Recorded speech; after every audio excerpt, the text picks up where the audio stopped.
안녕하세요. 이번 주 템퍼스 주간 소식과 뉴스들 한번 알아보도록 하겠습니다. 우선 며칠 전이죠. 다시는 앞자리 4를 안 볼 줄 알았는데 역시 주식의 100%는 없는 것 같습니다. 지금 소프트웨어에 전반적으로 불어오는 하락 추세를 템퍼스는 안 그래도 떨어져 있는데 굉장히 떨어져서 지금 4짜리 봐가지고 돌아서 나가신 분들이 굉장히 많은 걸로 알고 있습니다. 일단 워낙 제가 템퍼스를 오래 다루다 보니까 그 고정적으로 오셨던 분들 중에 많이 빠져나간 것도 보이고 단톡방에서도 많이 나가시긴 하더라고요. 저도 힘들지만 지금 모두가 힘든 상황일 거라고 생각을 하고 있습니다. 저는 비중 조절을 통해서 좀 이동을 했지만 그래도 어쩔 수 없이 계좌가 녹은 거는 뭐 매한가지니까요. 근데 어쨌든 여기서 끝이라고 보지는 않습니다. 차트 보시면은 일단 100불 넘었다가 지금 뭐 4짜리 보고 다시 반등은 했는데 지금 물음표를 띄우시는 분들이 꽤 많을 거예요. 다시 이거 고점 뚫을 수 있냐? 좀 이런 느낌이 많은데 그런 우려가 불지만 아크 인베스트 돈나무는 템퍼스를 계속 사고 있습니다. 지금 꽤나 많은 물량을 주워 담았어요. 20만 주도 보이고 30만 주도 보이고 뭐 작게는 뭐 100주도 보이고 있죠. 그래서 4일, 5일, 6일 이렇게 쭉 샀는데 총 7,119주를 샀습니다. 뒷다리가 조금 마음에 드네요. 119. 대략 하나로 따지면은 564억 정도 샀다고 보시면 됩니다. 1,460원 기준. 그래서 템퍼스에 어김없는 투자를 해주고 있고 미래를 지금 생각하면서 계속적인 투자를 하고 있습니다. 아크인베스트가. 아크인베스트가 조롱도 많이 받고 찬양도 많이 받아서 사람들이 되게 조금 그냥 좀 그저 그런 펀드 그런 기관 아니야 이럴 수 있는데 굉장히 투자를 잘하고 미래를 좀 잘 내다보면서 인기도 많은 곳이라고 보면 됩니다. 여기서 템퍼스를 이렇게 비중 있게 다루는 거는 나름의 의미가 있다고 저는 생각합니다. 낸시 펠로시는 일단 버핏보다 몇 배 이상 수익률을 높게 유지하고 있는 뭐 거의 거물 중에 거물이라고 볼 수 있어요. 그래서 그 사람이 홀드하고 있는 이유도 이것도 저는 이유가 있다고 봅니다. 근데 이 사람들과 우리들의 시계열은 다를 수 있어요. 그렇기 때문에 뭐 투자에 무조건적으로 그만 가겠지가 아니라 어느 정도 시계열이 있기 때문에 소형주기도 하고 좀 길게 보고 투자를 하셔야 된다고 저는 생각을 합니다. 뭐 각자의 투자 시계열이나 매수나 매도에 대한 개인적인 생각이 있듯이 소형주는 워낙 변동폭이 심하기 때문에 감안해서 포트폴리오를 꾸리시는 게 가장 좀 좋을 것 같습니다. 정신 건강에도 좋고. 첫 번째 소식은 엠브리 소식입니다. 엠브리 제네틱스가 대규모 유전자 변이 분석 기술이 메이브를 통해 유전성 암 진단의 정확도를 높였다는 연구입니다. PALB2 유전자 분석인데 유전성 유방암 및 췌장암과 밀접한 관련이 있는 PALB2 유전자의 변이를 대규모로 분석한 연구 결과가 국제학술지인 네이처 커뮤니케이션즈에 게재되었고 메이브 기술을 활용해 총 6,718개의 변이를 분석했다고 합니다. 그 결과 약 58%는 기능적으로 정상, 36%는 중간 단계, 6%는 비정상, 질환 유발 가능성으로 분류되었다고 해요. 여기서 이제 메이브의 기술 역할이 뭐냐면은 의미 불명 변이 해결입니다. 과거에는 유전자 검사에서 변이가 발견되어도 이게 실제 병을 일으킬 수 있는지 알 수 없는 의미 불명 변이가 많아 진단에 어려움이 있었다고 합니다. 메이브는 수천 개의 변이를 한꺼번에 테스트하여 이 변이들이 실제 세포 기능에 어떤 영향을 주는지 입증했다고 해요. 엠브리는 이번 PALB2 외에도 여러 개의 총 8개의 암 관련 핵심 유전자에 대해 메이브 연구 결과를 임상보고 현장에 적용하고 있다고 합니다. 이번 발표는 유전자 검사 결과를 단순히 나열하는 수준을 넘어 데이터 분석을 통해 실제 암 발생 위험을 훨씬 더 정확하게 예측할 수 있게 되었다는 점에 큰 의의가 있습니다. 이를 통해 환자들은 불확실한 진단에서 벗어나 더욱 확실한 의료적 의사결정을 내릴 수 있게 된 것으로 보여집니다. 다음 소식도 이제 엠브리 소식입니다. 이번 주는 자회사인 이 엠브리 소식이 꽤 많았습니다. RNA를 활용한 진단 정확도 및 수율 향상 검사 100만 번째 달성이라는 소식이에요. 엠브리 제네틱스가 RNA 기술을 활용한 임상 검사 누적 100만 건을 달성했다는 소식이고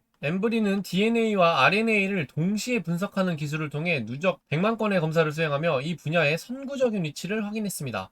2019년 업계 최초로 유전성 암에 대한 DNA, RNA 병행 검사를 상용화한 이후에 이룬 성과입니다. 기술적 핵심으로는 DNA와 RNA의 시너지입니다. 진단율 향상이 있는데 기존의 DNA 전용 검사로는 놓칠 수 있는 유전적 변이를 RNA 분석을 통해 추가로 발견할 수 있고 DNA 검사에서 발견된 변이가 실제 질병을 일으키는지 모호한 경우 RNA 데이터가 그 기능적 영향을 입증하여 결과를 명확하게 판독해 준다고 합니다. 주요 기여를 보자면은 의료 불평등 해소입니다. 유전자 데이터가 상대적으로 부족했던 비백인 소수민족 환자들의 경우 VUS 판정을 받는 비율이 높았습니다. RNA 기술은 이러한 불확실성을 해결하여 모든 인종에게 평등하고 정확한 진단 결과를 제공하는 데 기여했다고 합니다. 10년간 축적된 대규모 RNA 데이터를 통해 더 많은 환자가 자신의 유전적 위험을 조기에 발견하고 적절한 예방 및 치료 전략을 세울 수 있게 되었습니다. 정밀 의료로 한 발자국씩 계속 나아가고 있다는 소리예요. 템퍼스의 강점은 이러면서도 데이터가 계속 쌓이고 있다는 그런 강점이 큽니다. 엠브리 제네틱스는 모회사인 템퍼스 AI의 플랫폼과 연계하여 이 방대한 유전체 데이터를 기반으로 정밀 의료 서비스를 더욱 고도화할 계획입니다. 결론적으로 이번 발표는 RNA 분석이 유전 진단의 표준으로 자리 잡았음을 보여주며 대규모 실전 데이터를 통해 진단의 정확도와 신뢰성을 입증했다는 점에서 의의가 있습니다. 다음 소식은 템퍼스의 국제학술지 게재 소식입니다. 국제학술지인 MPJ 프리시전 온콜로지에 게재한 라스지 RF 융합변이의 유전적 및 발암적 특성 연구입니다. 연구 배경과 목적으로는 암 치료에서는 암을 유발하는 특정 유전자 변이, 드라이버 변이를 찾아 그에 맞는 표적 치료제를 사용하는 것이 중요합니다. 이번 연구는 그동안 잘 알려지지 않았던 라스지 RF1과 라스지 RF2 유전자의 융합 변이가 암 발생에 어떤 역할을 하는지 분석했다고 합니다. 거기서 나온 주요 연구 결과로는 새로운 변이 발견과 발생 빈도가 높은 암종, 독립적 드라이버 역할, 발암 메커니즘 등이 있습니다. 템퍼스의 광범위한 실제 환자 데이터를 분석한 결과 라스지 RF1과 2와 관련된 융합 변이를 가진 40개의 종양 사례를 확인했고 이 변이의 절반은 비소세포 폐암, 췌장암, 멜라노마 흑색종에서 발견되었다고 합니다. 특히 이 변이들은 기존에 알려진 다른 암 유발 변이가 없는 환자들에게서 주로 발견되어 해당 암을 일으키는 핵심 원인일 가능성이 높음을 시사해 줍니다. 연구 결과 특정 단백질 도메인의 소실이나 세포막 위치 변화가 라스 단백질을 비정상적으로 활성화하여 세포를 암세포로 변하게 한다는 것을 확인했다고 합니다. 어떻게 보면 진짜 되게 대단한 연구 결과죠. 이렇게 이번 주도 템퍼스는 많은 일들을 해놓고 결과를 발표했습니다.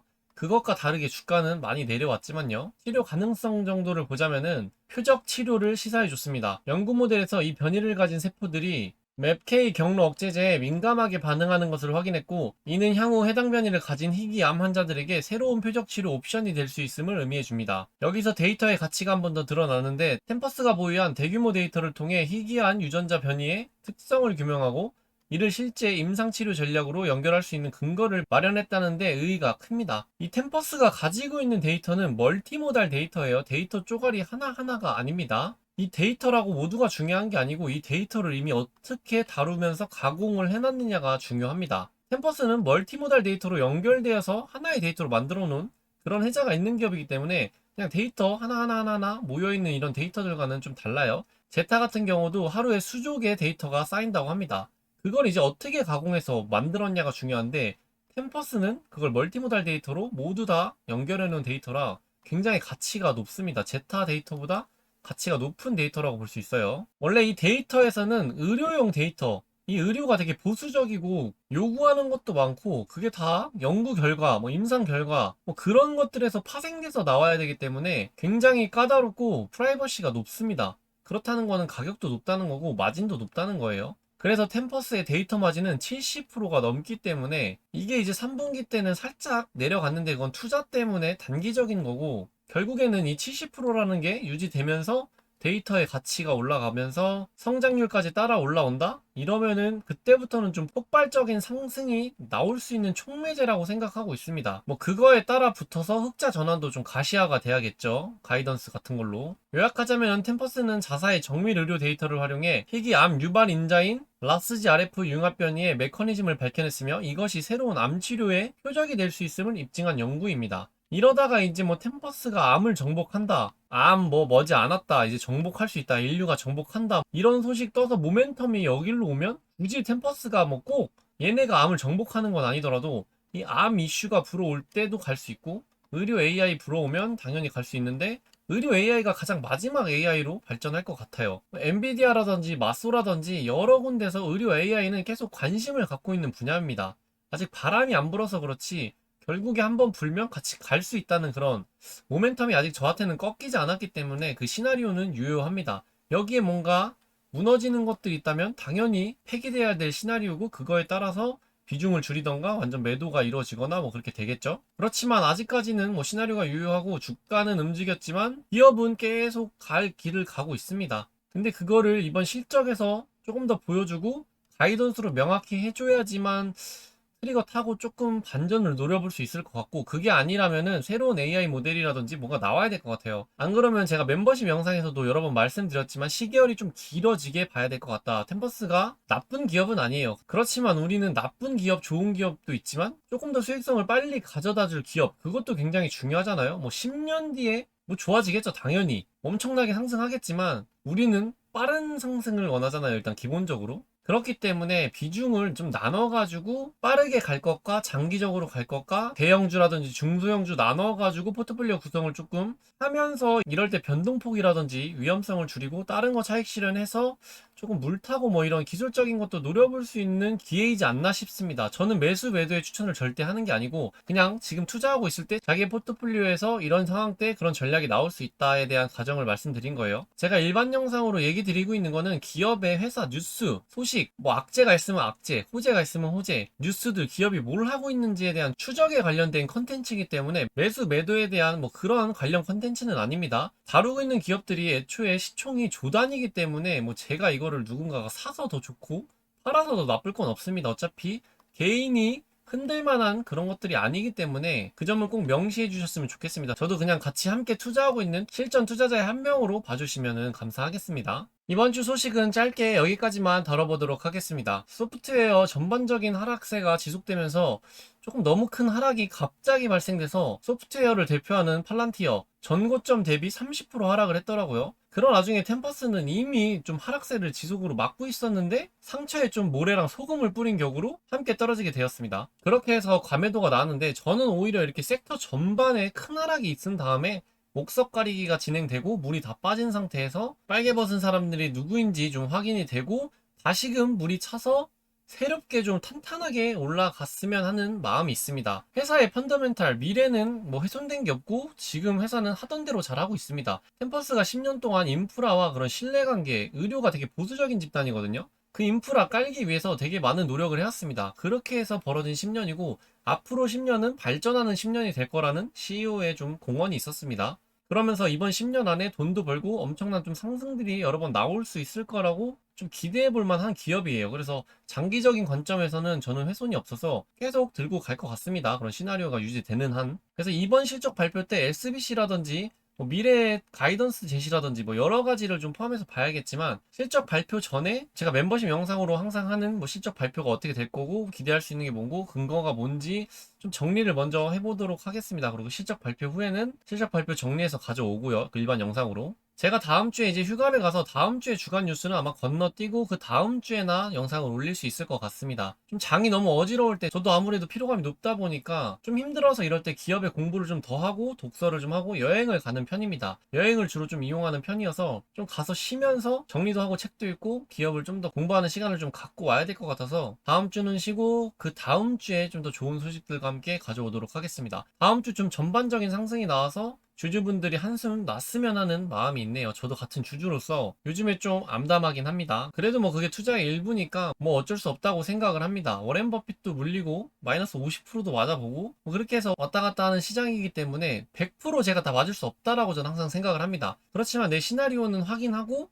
확인해서 그게 틀렸다면 그 손실은 좀 감당해야 된다고 생각을 하는 편이기 때문에, 그럼에도 뭐 기분이 완전 좋을 수 없고 손실에 있어서 뭐 아무렇지 않은 건 아니지만 그래도 어쩔 수 없음을 인정하고 받아들이고 그냥 뭐 해야 될 건 하는 뭐 그런 시기를 보내야 될 때라고 생각을 합니다. 시장과 조금은 멀어지되 기업을 조금 더 많이 공부하고 기업 뉴스는 계속 더 많이 보는 뭐 그런 시간을 좀 가져봐야 되지 않나 싶고 좀 그러려고 하고 있습니다. 오늘 영상은 여기까지고요. 제 영상이 마음에 드셨거나 템퍼스 주주시라면 구독과 좋아요, 댓글 부탁드리겠습니다. 감사합니다.